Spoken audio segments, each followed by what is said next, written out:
Professor Anuradha Jain, Professor of Economics at Vivekananda Institute of Professional Studies.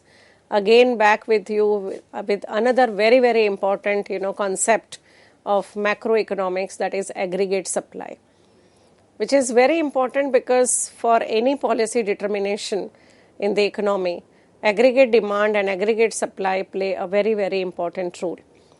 In the model of determination of general price level, the concept of aggregate supply, which relates, aggregate supply of output with price level, is used. So in this sense, aggregate supply curve shows the various amounts of aggregate output which the producers in the economy are willing to produce and sell in the market at the given price level. There is lot of, disagreement among the economists about the shape of aggregate supply curve. The classical economists assumed that normally there prevailed full employment in the economy. And according to them, if at any time there is deviation from this full employment level, the wages, interest rates and prices quickly and automatically adjust or change to restore equilibrium at the full employment. Or in other words, they assume that there is always full employment that exists in the economy. And therefore, in the classical theory, the aggregate supply curve of output is perfectly inelastic. That is, vertical straight line at the output level corresponding to full employment level of resources. And this aggregate supply curve relating aggregate supply with price level of the classical theory of income and employment. And this you can see in the diagram. According to classical economists, aggregate supply curve, which is a straight line vertical, which imply that there is no change in the total production, whatever is the price. Why? Because this output is at the full employment level. Because if all the resources are fully employed, because as assumed by the classical economists that there is full employment in the economy, so there is no scope for change in the production. Even if price increases, price decreases, the production remains the constant, and therefore it is the vertical line.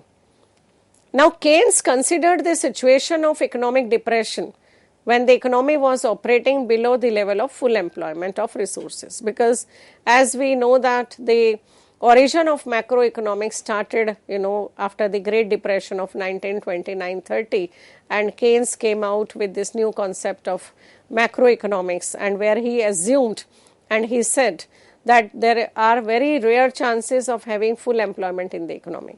So equilibrium can also be achieved below the full employment or before the full employment level in the economy. And he further believed that in such a situation, when money wage rates are sticky, that is, which are constant, and he further assumed that the average and marginal products of labor remain constant when more of it is employed following the increase in the aggregate demand. Now with these assumptions in Keynes' theory, more aggregate output is produced and supplied at given price level in response to increase in the aggregate demand. So because he said that when aggregate demand increases, then produces more because price increases and the business becomes profitable, production becomes feasible for them, so they will produce more. But when full employment of labor and capital stock is attained and aggregate demand further increases, then aggregate supply of output being unable to increase anymore, it is the price level that will rise in response to the increase in aggregate demand. So according to Keynes, initially when there is no full employment in the economy, then aggregate supply curve will be upward sloping. Why? Because according to Keynes, as we have said right now, that when aggregate demand increases, price increases, and when price increases, business becomes profitable. So they will increase their investment and supply increases. But when the full employment is achieved in the economy, then it will lead to only increase in prices and no increase in the supply, and then supply curve will become vertical, as we have discussed under the classical economics theory. Now there are three phases of aggregate supply curve that you can see in the diagram. The first part, that is, which is horizontal, which is known as the Keynesian aggregate supply curve, because according to Keynes, aggregate supply curve is perfectly elastic, because as price increases and demand increases, then tendency is that investors will invest more and they will produce more. Okay, so therefore it is perfectly elastic, because slight change in price will lead to more increase in the production, because he believes that there is no full employment in the economy. Then there is intermediate range, which is in the red color, you can see, which is upward sloping. Okay, because actually the supply curve that will be considering throughout will be this intermediate range, because it cannot be perfectly elastic or it cannot be perfectly inelastic, which was said in the classical theory.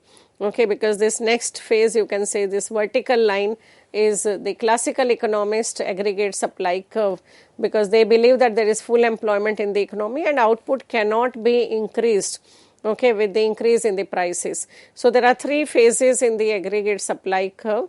Okay, one is the Keynesian, then intermediate, and the classical. But the more appropriate to take aggregate supply curve is the intermediate range. That means aggregate supply curve we will be considering as upward sloping throughout our discussion. Okay, so how do we define now aggregate supply curve? Aggregate supply curve we can define as the amount of the total output that will be made available by sellers at various prices in the economy. And aggregate supply looks different in the long run and short run. That means short run supply curve is different than the long run supply curve. In long run, classical economists assume the economy operates at full employment.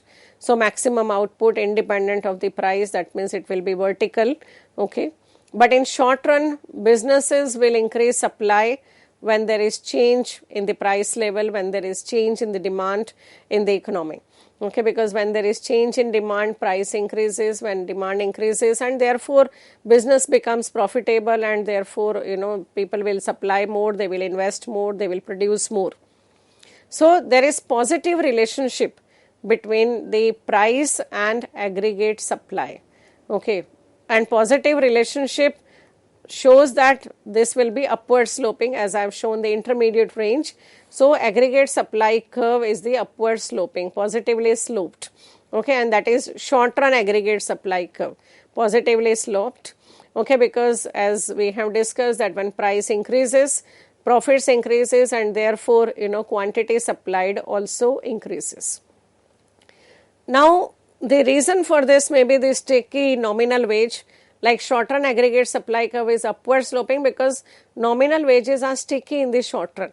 Okay, because frequently wages are not changed, and the major component of any product cost component is the wage rate. Higher aggregate price level leads to higher profits and increased aggregate output in the short run, because nominal wages does not change very frequently. And if there is increase in price, so that means that will directly lead to increase in the profit. Okay, because wages are sticky in the short run. And wage rate, how do we define nominal wage rate? Is the amount, okay, nominal amount in terms of rupees or in terms of dollar that we pay to the laborers. So that you can see here in the diagram, short run aggregate supply curve, which is upward sloping, okay, supply curve. And when price goes down, supply also goes down, or when price increases, supply also increases. Now, what leads to movement along the same supply curve or shift in the supply curve in the short run? Okay, like when there is change in the price, and because of the change in price, when there is a shift, there is a change in the aggregate supply, then that is known as the movement along the supply curve, aggregate supply curve. But if other factors changes other than price, then that will lead to shift in the aggregate supply curve. Okay, so let us discuss like what are the factors that leads to the shift in the aggregate supply curve. Now first factor is the commodity price, obviously, like because we are talking about aggregate here, okay, because we are not talking about just one okay, demand from individuals only. We are talking about the overall demand. So if there is change in the nominal wage, if there is change in the price, if there is change in the taxation, okay, if there is change in the productivity of the people, then that will lead to shift in the short run aggregate supply curve. Like why? Because that will lead to change in the profit of the people. Okay, like suppose for example, if nominal wage rate changes. Now if nominal wage rate suppose increases, if nominal wage rate increases of the labor, that will lead to reduction in the profit. Why? Because if price are same and wage rate increases, that means that will lead to reduction or decrease in the profit of the producers, and if profit goes down, they will produce less, and that will lead to shift in the aggregate supply curve. Similarly, productivity changes. If productivity increases or productivity decreases, then that will lead to shift in the aggregate supply curve. Suppose if productivity increases, maybe because of the change in technology. If there is improvement in technology, productivity of the public increases, people or labor increases, and if productivity increases at the same price, they can produce more, and therefore the supply curve will shift rightward, supply will increase. Similarly, if things are against the environment, if productivity goes down, then there will be leftward shift in the aggregate supply curve. Okay, sometimes even government policy also changes, that will lead to change or shift in the aggregate supply curve. Suppose for example, if government is following the contractual, contractional policy, or government is using expansionary policy, then during this change in the policy also aggregate supply curve shift rightward or leftward depending upon the change in the policy. Suppose if government is going for expansionary policy. Now expansionary policy means that it will lead to fall in the interest rate, it will also lead to change in the demand, increase in the demand, and both is favorable for the investor to invest more, because if rate of interest goes down, opportunity cost goes down, and people will invest money because business becomes profitable then, because they have to pay less interest on the loan which they take for the investment purpose. And similarly, when aggregate demand increases because of the change in the money supply, so aggregate demand increase will also lead to increase in the prices, and that will also increase the profit of the producers, and that will lead to shift, rightward shift of the aggregate supply curve for the economy. Okay, so this you can see that shift, this we have shown in this diagram as leftward shift in the short run aggregate supply curve, okay, which can take place because of any factor, productivity, technology, wages, commodity prices, and so on and so forth. Okay, then there will be again leftward shift for other reasons also, like increase in output prices, as we have discussed. If there is increase in input prices, now if input prices increases, that also it will lead to reduction in the profit of the businessman, because if prices are same, okay, but input prices are increasing, cost of production is increasing, so that means profit margin will go down, and that will lead to leftward shift in the aggregate supply curve. Similarly, expectation of higher future inflation, that will also lead to fall in the aggregate supply curve and leftward shift, because if producer expect that in future there will be prices will be higher, there will be higher inflation rate, then they will not be in a position to supply goods now, because they will wait for the right time, they will wait that prices increases, and then they will supply these goods. Similarly, increases in the sales and excise duties. Now sales and excise duties increases, it means that may lead to the fall in the profit of the businessman if prices are not changing accordingly, and therefore there will be leftward shift again in the aggregate supply curve. Okay, and decrease in the productivity, because the productivity goes down because of the adverse environment, or because of change in the technology, or adverse impact of the technology, or any factor. Okay, so if productivity goes down, then that will lead to leftward shift in the short run aggregate supply curve. Or increase in the import prices. So increase in the import prices, and sometimes that in the inputs also imported products are used. In that sense also that will lead to the increase in the cost of production and which will lead to the leftward shift, okay, in the aggregate supply curve, short run aggregate supply curve. Now, if we come back to the long run aggregate supply curve, then the long run aggregate supply curve shows the relationship between the aggregate price level and quantity of aggregate output supplied that would exist if all price, including nominal wage rate, were fully flexible. That means, because in long run everything is variable, okay, there is no fixed, no variable, because in short run some factors are fixed, some costs are fixed, some are variable. But in long run, everything is variable. So we are discussing here long run, supply curve, aggregate supply curve, assuming that everything is flexible, everything is variable, including nominal wage rate, prices, and government policy, everything. So in that case, the shape of aggregate supply curve will be different. Okay, and it also defines between the range of potential output, because potential output also impact the long run aggregate supply curve. Okay, because the position of the long run aggregate supply curve is determined by potential output. What will be the future? Because see, if potential output means the amount of goods and services an economy can produce when both and labor are fully employed. That means this, if there is change in the government policy, if there is change in any variable in the economy, then what is the potential output? That what total output we can produce when all the resources are fully employed. So the shape of or the slope of aggregate long run aggregate supply curve depends upon the potential output as well. Now you can see in this diagram long run aggregate supply curve.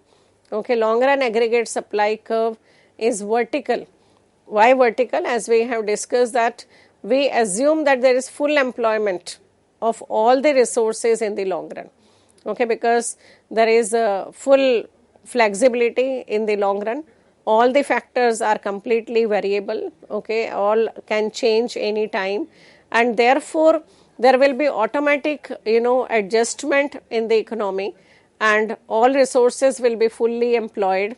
Okay, and therefore long run aggregate supply curve is the vertical line, and if there is change in the demand, if there is change in aggregate demand, the only thing that will change will be the price, because output cannot be changed. Okay, supply cannot be changed because all the resources are fully employed in the economy. Now, in what case or in which situation aggregate supply curve changes? Okay, rightward shift or leftward shift. It will remain vertical. Okay, the slope will be same. But if any output changes, like if real output increases, now in which situation it will increase? The long run aggregate supply curve shows the long run relationship between output and the price level. So the position of long run aggregate supply curve depends on the potential output. Okay, the amount of goods and services an economy can produce when both capital and labor are fully employed. So long run aggregate supply curve will change, will shift when there is growth in the economy. Okay, when there is economic growth rate increases, or if it goes up, it means that all the new resources are made available in the economy because of the growth, and then only the chances are there that aggregate supply will increase.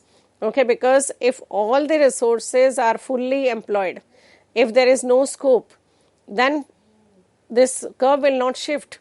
Okay, the output will not be increased. Output will, or firms cannot produce more output if all the resources are fully employed.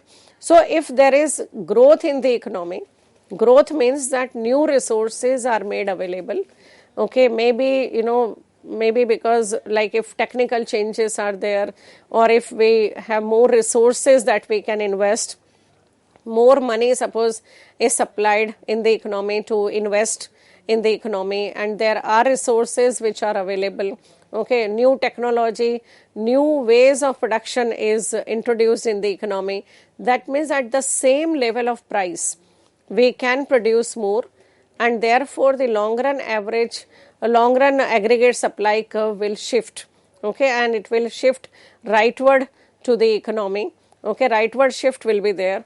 And similarly, if suppose economy is going under some bad or reverse situation which is not favorable for the growth, okay, or economic growth rate is going down, in that case there will be leftward shift in the aggregate supply curve.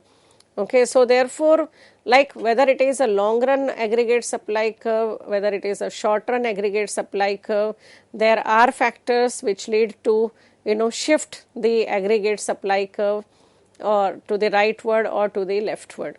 Now, if we talk about the equilibrium in the economy, then to find out the equilibrium, okay, the stable position in the economy, we take both aggregate demand and aggregate supply curve, and the intersection of both aggregate demand and aggregate supply will give you the equilibrium position in the economy, where there will be equilibrium output and equilibrium price level which economy will have in the economy, where there is intersection of aggregate demand and aggregate supply. So we know that now aggregate demand curve is the downward sloping curve. Aggregate supply curve, short run, normally we assume that there is no full employment in the economy, upward sloping aggregate supply curve, and wherever they intersect each other, that will be the point of equilibrium. Now, whether price will increase or whether output increases, that depends upon the change in the aggregate demand and aggregate supply curve. Now, suppose if economy is at equilibrium at one point of time at one price, suppose P, and one level of output, and if there is increase in the aggregate demand. Now, if aggregate demand increases but aggregate supply remains same, so in that case the chances are there that according to the interaction between these two, then price level will increase, because aggregate demand is more than the aggregate supply. Okay, and output will also increase, because in the short run we are assuming that there is no full employment in the economy, because when price increases, then what happens, business will become profitable. Okay, people will invest more, and when they invest more, profit will increase and output will increase, and ultimately aggregate supply will also increase, and again the economy will come to the equilibrium, okay, where again aggregate demand and aggregate supply will become same. And similarly, now suppose if aggregate supply increases, okay, and aggregate demand remain same, then prices will go down, and if prices goes down, then again the economy will come to the equilibrium. How it will come to the equilibrium? Because when prices goes down, again business will not be profitable, profit will go down, or therefore people will invest less, okay, and the aggregate supply will go down, okay, and therefore again that economy will come to the equilibrium. So this process always continues, and economy will come to the equilibrium. There are invisible hands of demand and supply which react in the economy, and this process continues. So overall we can say that this component, this concept of aggregate demand and aggregate supply is very important. But as we have seen that there is difference between the demand and aggregate demand, okay, supply and aggregate supply, because when we talk about just demand in microeconomics, then it is just one component. That means only one individual demand or demand for individual commodity that we consider. But when we talk about aggregate demand, there are other components, okay, there are total demand of all the commodities from all the individuals, from all the sectors, okay, that is taken into consideration. So therefore, aggregate demand is a wide concept, and which is done at a that economy as a whole, and not only just if we are talking about India, then not only Indian economy, but we also consider, export demand and import also we take into consideration. But when we talk about aggregate demand and aggregate supply, if we go in detail in the derivation of aggregate demand and aggregate supply, so at aggregate demand, every point the product market and money market is in equilibrium. Okay, we are not going in detail here because we will be just restricting this to this level only, but otherwise when we go for the derivation, then the derivation we can understand only by understanding of ISLM model. Okay, ISLM, LM is the money market equilibrium and IS is the product market.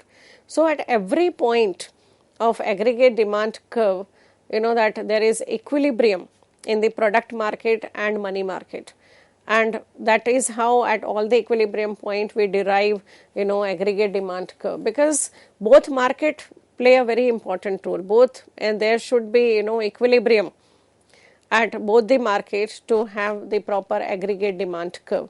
So while deriving this, in the one panel we take ISLM and the other below panel we derive aggregate demand curve. So if there is shift in the product market or in the money market equilibrium, then there will be shift in the aggregate demand curve also. But here we are not going in the detailing of derivation of this curve, but we will just try to understand like what aggregate demand and aggregate supply is, and how they interact and how they bring equilibrium in the economy. So I'm sure you must have understood this concept of aggregate demand and aggregate supply, shift in the aggregate demand, shift in the aggregate supply curve, or movement along the aggregate demand curve, movement along the aggregate supply curve. Okay, so in brief, I will just summarize this, that when there is change in the price, and because of the change in the price, when there is change in aggregate demand or aggregate supply, then we consider it as a movement along the curve, movement along the demand curve, movement along the supply curve. But if there is change in the other factors other than price, then there will be shift in the aggregate demand curve or shift in the aggregate supply curve. Okay, so thank you so much for patience, listening to this session. Thank you.